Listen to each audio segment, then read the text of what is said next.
இன்னைக்கு இவ்வளவு கூட்டம் இருக்குது. எங்கேயாச்சும் காவல்துறை இருக்காங்களா? இருக்கிறாங்களா?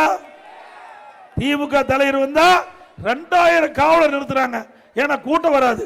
காவலர் வச்சு கூட்டம் நடத்துறதுக்கு 2000 காவலர் நிறுத்துறாங்க. அண்ணா திமுக நீங்க பாதுகாப்பு கொடுத்தாலும் கொடுக்காவிட்டாலும் எங்களுடைய தொண்டர்கள் முழு பாதுகாப்போடு மக்களை பாதுகாப்பார்.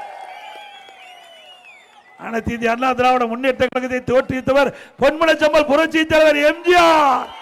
தீய சக்தி திமுகவை வீழ்த்த வேண்டும், அதற்காக தொடங்கப்பட்ட கட்சி அண்ணா திமுக கட்சி. மாண்புமிகு அம்மா அவர்கள் பொன்மனச்செம்மல் புரட்சி தலைவர் எம்ஜிஆர் தொடங்கப்பட்ட கட்சியை கட்டிக்காத்த தலைவை புரட்சி தலைவர் அம்மா.